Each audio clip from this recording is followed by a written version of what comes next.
He used his body as a shield. But why? A dying whisper unleashes a furious vengeance no one saw coming. Loyalty is tested, an empire strikes back, and a secret code changes everything. If you're new here, subscribe and comment your location. Now let's begin. The roar of the bikes was a sound Mercy knew well. It usually meant trouble for her little 24-hour diner on the edge of the industrial zone. But tonight, it was different. 3 of them walked in, leather cuts adorned with the infamous Death's Head, and took their usual corner booth. Mercy, a waitress with tired eyes and a quick smile, brought them coffee without being asked. Their leader, a mountain of a man named Mark with a sultan pepper beard, gave her a small nod. "Thanks, darling." The bell over the door jingled again. 2 men in hoodies walked in, hands in their pockets. The air changed. It went from the low rumble of biker talk to a sharp, silent stillness. Mercy felt it first, a cold prickle on her neck. She was refilling Mark's cup when one of the hooded men pulled out a gun. "Wallet now, everyone on the floor," he screamed, his voice cracking. Chaos erupted. A trucker at the counter dropped his plate. The other hooded man vaulted over the counter, shoving the cook aside to get to the register. Mercy froze, the coffee pot shaking in her hand. The gunman turned toward her, his eyes wide and wild. "You too, get down." But her legs wouldn't move. The gun swung up. And then a blur of black leather. Mark didn't charge. He simply stood up, stepped in front of Mercy, and spread his arms. He was between her and the gun, a human wall. The gunshot was deafening in the small diner. Mark grunted, a hard, punched-out sound. He didn't fall. He took another step back, pressing Mercy firmly against the service counter, shielding her completely with his body. The second shot hit him, and his knees finally buckled. He slid down to the floor, his back against Mercy's legs, trapping her in a protective pocket between the counter and his body. The thieves, panicked, fled with a few $100s and a dead man's watch from the trucker. Silence, then screaming. Mercy scrambled out from behind Mark, her hands covered in the warm, dark blood spreading across his chest. His 2 brothers, David and Paul, were already at his side, applying pressure with bar towels. "Stay with us, Prez. Look at me," David said, his voice rough but steady. Sirens wailed in the distance. Mark's eyes, pale blue and clouded with pain, found Mercy's face. She was sobbing, holding his hand. Why did you do that?" she whispered. He tried to speak, coughed, and blood trickled from his lips. He pulled her closer, his voice a wet, fatting breath only she could hear. "Had to tell Elena, Wildfire, she'll know." He took one more ragged breath, and then his eyes fixed on something far away. The life left them just as the paramedics burst through the door. The scene was pure madness. Police tried to question the shocked bikers, but David and Paul were in a world of their own. They watched the medics work, their faces carved from stone. When one young EMT approached Mercy, she was crying too hard to speak. The EMT, a guy named James, asked her what happened. She pointed a trembling finger at Mark's body, now being zipped into a bag. He used his body as a shield for me. David heard it. He walked over to James, his presence immense. "You get him to St. Mercy, you treat him like a king, you understand." There was no threat in his tone, just a terrible, heavy command. At the hospital, in the cold, bright hallway, the club gathered. More than 20 members stood in silence. The doctor came out, took off his glasses, and shook his head. "I'm sorry, we lost him. The bullets pierced his aorta. He was gone before he got here." David didn't cry. He turned to Paul. He said something to the waitress. Last words, "Did you hear?" Paul shook his head. They found Mercy sitting on a plastic chair, wrapped in a shock blanket, staring at her blood-caked shoes. David knelt in front of her, a giant brought low. "Mercy, my name's David. Mark was my brother, my president. What did he say to you?" She looked up, her eyes haunted. He said, "Tell Elena, Wildfire." He said she'd know. A current went through the 2 men. They shared a look that held a lifetime of secrets. Elena was Mark's old lady, his wife. She lived upstate, had been out of the life for years after their son died. Wildfire was not a word, it was a code. An old, buried code from a war they thought was finished. It meant one thing: the threat wasn't random. It was a hit, and the club had been asleep. "He didn't shield her from a robbery," David said, his voice a low growl. He shielded her from assassins who were there for him. They used the robbery as cover. Back at the clubhouse, an old warehouse, the mood was volcanic. Grief was being forged into rage. Elena was brought in, a beautiful woman in her 50s with streaks of grey in her black hair. When David told her Mark was gone and told her the word, her face went white. Then hard. "Wildfire," she whispered. "The serpents. It has to be. They said they'd burn everything down if we ever crossed them again. That was their word." Years ago, the Hells Angels had shut down a meth operation run by a gang called the Iron Serpents, who tried to move in on their territory. It ended in a bloody street fight and a silent truce. The Serpents had whispered wildfire as a warning, a promise of total destruction if the Angels ever came for them again. The Angels had thought it was empty talk. Mark had remembered. David stood before the assembled club. "They didn't just kill our president, they broke the silence. They used a robbery to try and hide it. They think we're old, we're soft. They think we run a legit empire now and won't get our hands dirty." He pounded his fist on the table. "They are wrong. We do not give up our empire. We protect it. We avenge it." The plan was military. They used their legitimate businesses, a sanitation company, a private security firm, a tow truck service, as weapons. Within an hour, David's sanitation trucks broke down at key intersections, blocking traffic. His security guys in official-looking uniforms cordoned off the areas, telling police radio they were assisting with a gas leak investigation. Tow trucks created a third layer of blockade. In 60 minutes, 3 entire city blocks in the grimy district where the Serpents operated were locked down tight. No cops, no civilians, no way out. Police scanners went crazy, but the Hells Angels had friends in low places.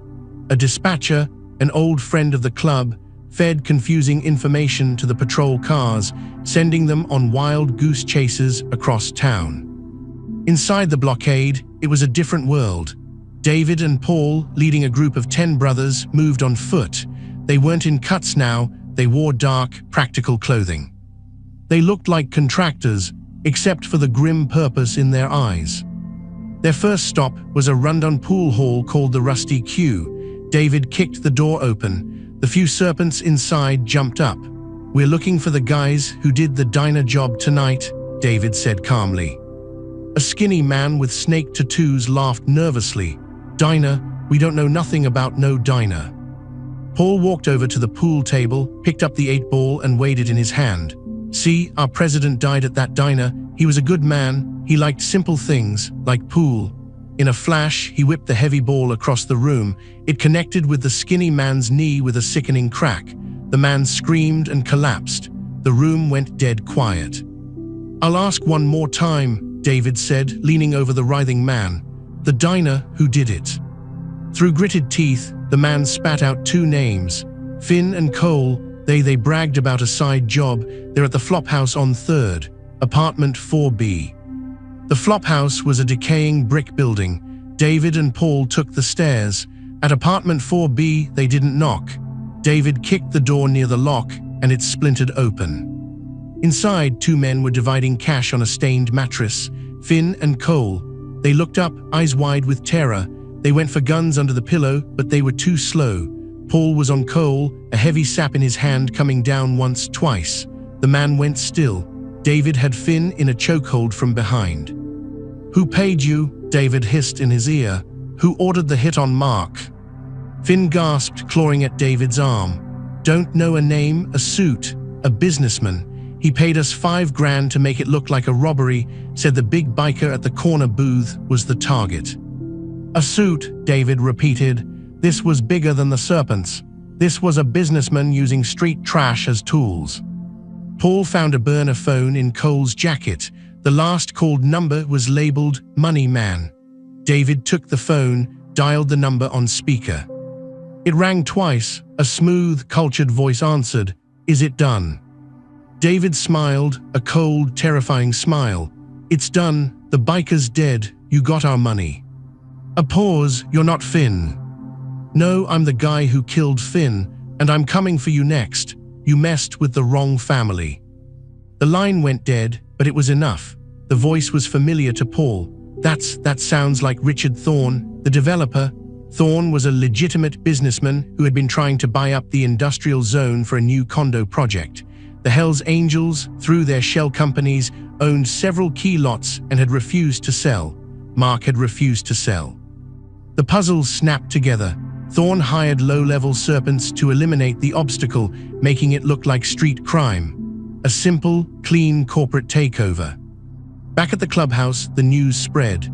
The target wasn't another gang. It was a rich man in a penthouse. Elena was there, sipping whiskey, her anger a cold flame. "So a suit thinks he can burn down our life for a condo view," she said. "We'll show him wildfire." But first, they had to deal with the serpent leadership. The club's tech guy, a younger member named Leo who looked more like a college student than a biker, was a wizard with computers. He hacked into the city's traffic light system.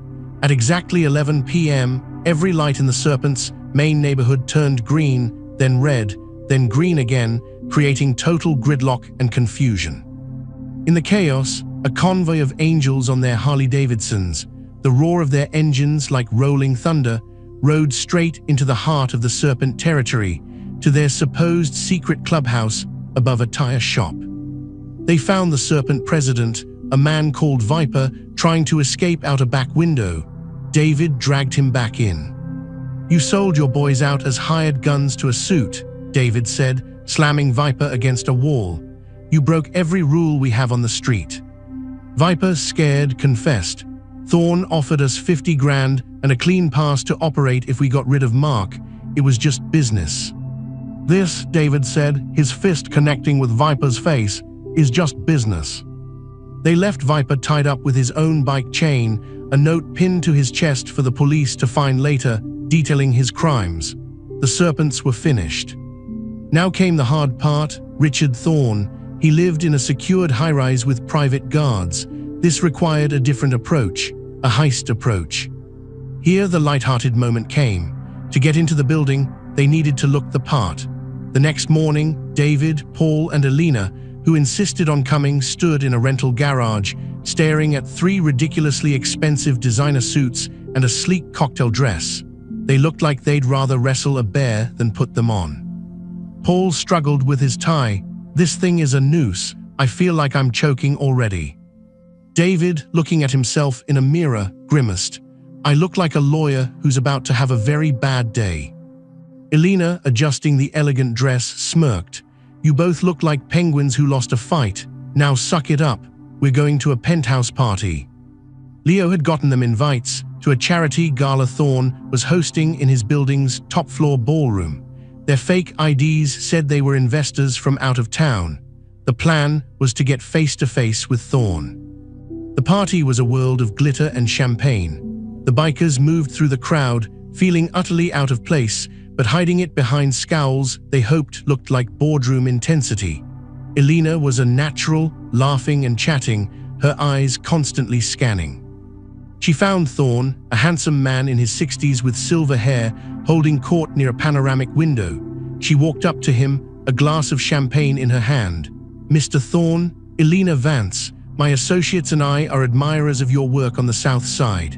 She gestured to David and Paul, who gave stiff nods. Thorn smiled, charmed. "Thank you, my dear. It's a passion project, cleaning up the city." "I'm sure," Elena said, her smile not reaching her eyes. "Though I heard you've had some local resistance from some motorcycle enthusiasts." Thorn's smile tightened. "A minor setback, handled." This was the charged chemistry moment. David stepped closer, invading Thorn's personal space. The civility dropped. "Handled? You mean murdering a good man in a diner?" His voice was low, a dangerous rumble only Thorn could hear. Thorn's face went pale. He tried to back away, but Paul was behind him. "I think we should discuss your development plans in private," Paul said, gripping Thorn's elbow with iron strength. "Your office, perhaps." They maneuvered him through the crowd, smiling and nodding, a deadly trio escorting their prey. In Thorn's luxurious, chrome-and-glass office, they shut the door. The facade vanished. David shoved Thorn into his own leather chair. "You hired the serpents. You killed Mark." Thorn tried to bluster. "You have no proof. You're trespassing." "My gods." "Your guards are currently enjoying some very strong coffee in the service elevator," Elena said calmly, "courtesy of our catering company." She picked up a framed photo from his desk. It was Thorn with the mayor. "You wanted our land. Mark said no, so you decided to remove him. You thought we were just thugs you could sweep away." "It was a business decision," Thorn snapped, fear turning to anger. David leaned over the desk, his face inches from Thorn's. "We are a business, a family business, and you attacked our CEO. That demands a merger." Their plan was not to kill him. That was too easy and brought too much heat. Their plan was to own him. Leo had spent the last 24 hours digging. He had found everything: shell companies, tax fraud, bribes to city officials, enough to put Thorn in prison for 3 lifetimes. David slid a tablet across the desk. On it were scanned documents, photos, bank records. "You will sign over all your development rights for the industrial zone to our holding company. For $1, you will then become a silent partner in our operations. A very, very silent partner. You will funnel your clean money through our legitimate businesses.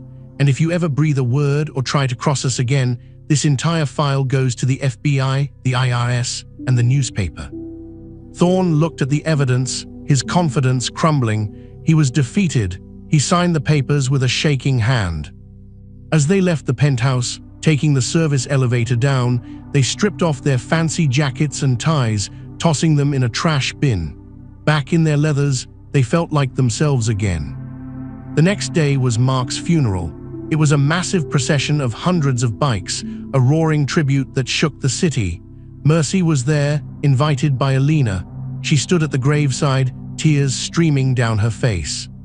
After the burial at the clubhouse wake, Elena pulled Mercy aside. "He loved saving people," Elena said, her voice thick. "It was his thing. Even when our son died, he just wanted to protect. You gave him a chance to do that one last time." Mercy nodded. "I don't have family here." He felt like family in that moment. Elena looked at her, then at David, who was watching them from across the room. A silent understanding passed. "Your family now if you want to be," Elena said. "The diner, we own the building it's in. It's yours, run it, be safe, we'll be your best customers." That night the club celebrated Mark's life. The mood was still heavy, but there was a thread of victory running through it. Their empire was secure, stronger than ever. The threat had been crushed and turned to their advantage. David stood on a chair, raising a glass. "To Mark, a brother, a president, a shield, we ride for him always." The cheer was deafening. As the music started, David found himself next to Mercy, who was helping behind the bar. Their hands brushed as he took a beer. "You okay?" he asked, his voice softer than she'd ever heard it. She looked up at him, this giant, fearsome man who had just orchestrated a takeover of a city block and a billionaire's empire to avenge his friend. "I will be," she said, and for the first time since the shooting, she truly believed it. Outside, the city lights glittered, unaware of the war that had just been fought and won in its shadows. The Hell's Angels didn't give up their empire. They passed it on, protected it, and expanded it, all in the name of a brother who used his body as a shield. The takeover of Richard Thorne's assets was not a gentle process. It was a silent corporate coup. Papers were filed by lawyers who asked no questions. Signatures appeared on deeds. Within a week, the Hell's Angels, legitimate front, Vanguard Holdings, owned not only their original lots in the industrial zone, but also Thorne's entire development project. The news barely made a ripple in the business section. Developer Richard Thorne sells prime Southside Holdings to pursue other ventures. Thorne wasn't in his penthouse anymore. He was in a modest, heavily monitored apartment downtown, a gilded cage. He showed up at the occasional city function, smiling tightly, but his eyes were hollow. David or Paul would often be there too, in sharp suits, nodding at him from across the room, a constant, silent reminder. Their silent partner was now truly silent. At the diner, Mercy found an envelope taped to the door one morning. Inside were the new property titles, now in her name, and a simple note in strong, slanted handwriting. "No rent, just keep the coffee hot." She cried, then laughed, then got to work. The diner got a fresh coat of paint, a new sign that simply read Mercy's, and a security system installed by Paul himself. The first morning it reopened, the entire chapter rolled in on their bikes, filling every booth and stool. The roar was now a welcome sound. Life in the club adjusted to a new rhythm. David, as the new president, was different from Mark. Mark had been a peacemaker, a strategist. David was a protector, a hammer, but he was learning. The club's money was cleaner than it had ever been, thanks to Thorne's funneled funds, but the street business, the protection, the gentle persuasions, still existed. It was their roots. A month after the funeral, David was in the clubhouse office, going over ledgers, when Alina walked in. She placed 2 fingers of whiskey on the desk and sat down. "You're doing good, David," she said. "Doesn't feel like it," he grunted. "Feels like I'm wearing another man's skin." "It's his cut," Alina corrected softly, "and it fits you. He chose you a long time ago." She sipped her drink. "He'd be proud, and he'd tell you to stop mopping and live a little." David sighed, looking out the grimy window. "The suit still feels wrong." Alina laughed. "Not that, Mercy. She asks about you every time I stop by for pie." David felt a strange, unfamiliar twinge. "She's just being polite. She's a woman who watched a man die for her and then saw the family he left behind move heaven and earth to make it right. That's not polite. That's connected." David didn't answer, but the next afternoon, instead of sending a prospect, he rode down to Mercy's himself. The bell jingled. The place was empty between lunch and dinner. Mercy was at the counter, wiping it down. She looked up, and a genuine smile broke across her face. "Mr. President," she said, "to what do I owe the honor?" "Just David, and I was in the neighborhood. Coffee, black." She poured it, her movements sure and calm now. She slid the cup to him. Their fingers touched again. This time, neither pulled away. "How's the landlord business?" she asked, leaning on the counter. "Boring. Prefer the other business." "The one that involves shutting down city blocks?" she asked, her voice teasing but her eyes serious. "That's the one." He took a sip. "You're not scared of us, of everything?" Mercy thought about it. "I was scared that night. More scared than I've ever been. But then, I saw what family really looks like. It doesn't look perfect. It looks like a bunch of rough men in leather who will tear the world apart for one of their own. There's an honesty in that, a terrible, beautiful honesty." She looked him dead in the eye. "So no, David, I'm not scared." The air between them crackled. It was a charged, adult moment, full of unspoken promises and shared trauma, but it was safe, real. He reached out and covered her hand with his. It was a simple gesture, but it felt like a vow. "Good," he said, his voice rough, "because I think I'm gonna be here for a lot of coffees."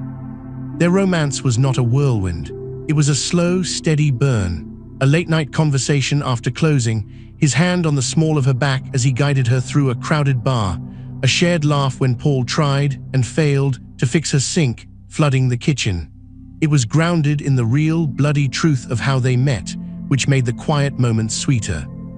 Meanwhile, the club faced a new, unexpected problem: success. With Thorne's capital, their legitimate businesses exploded. The sanitation company won a citywide contract. The security firm started guarding high-end boutiques. It created a funny sight: hardened bikers in boardrooms and prospects in security uniforms directing traffic at a fashion show. One day, Paul walked into the clubhouse holding a floral patterned invoice. "You gotta see this," he said to David, trying not to laugh. "We just got hired to provide atmosphere and security for a yoga retreat. In the mountains, they want aesthetic, rugged individuals. I think they mean us." David stared at him. "A yoga retreat?" "Yep, they're paying 10 grand for the weekend." The room erupted in laughter. Big, bearded men clutching their sides. It was the light-hearted, comedic moment they desperately needed. After the laughter died down, David wiped his eyes. "We take it, but we're not doing the yoga." The weekend was a surreal comedy. 6 massive Hell's Angels in their cuts stood silently at the perimeter of a serene meadow where 50 people in pastel leggings contorted themselves into poses. The bikers looked profoundly confused but professional.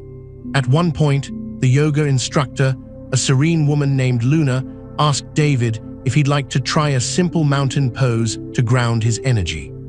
David, stone-faced, replied, "Ma'am, I'm on a motorcycle 6 hours a day. I'm plenty grounded." Paul snorted so hard he choked. They got a 5-star review. The security team provided a profound, stabilizing presence, it read. The brothers framed it and hung it in the clubhouse bathroom. But the real world was never far away. A message came through from an old ally in a neighboring state. A new crew, calling themselves the Reapers, were making noises, hearing about the soft angels who did security for yoga retreats. They thought it was a sign of weakness.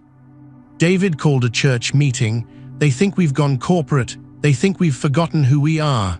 He looked around the room at his brothers, in their cuts, their faces set. We need to remind them, but we don't start a war. We end one before it begins. The plan was a show of force, but a smart one. The Reapers were having a big run to celebrate their founding. It would cross through 3 counties. David used their new resources. Leo tracked the Reapers, planned route via social media posts. The sanitation company accidentally spilled a non-hazardous but smelly slurry on a key stretch of their highway, forcing a detour. The detour led them down a lonely, forested back road. As the Reapers' convoy of 24 bikes came around a bend, they found the road completely blocked, not by police, not by trash trucks, by the entire Hell's Angels chapter. They weren't on their bikes. They were standing in a solid line across the asphalt, arms crossed, cuts on, facing the oncoming riders. Behind them, parked sideways, were their own bikes, and behind those, the gleaming trucks of their security and towing companies, lights flashing.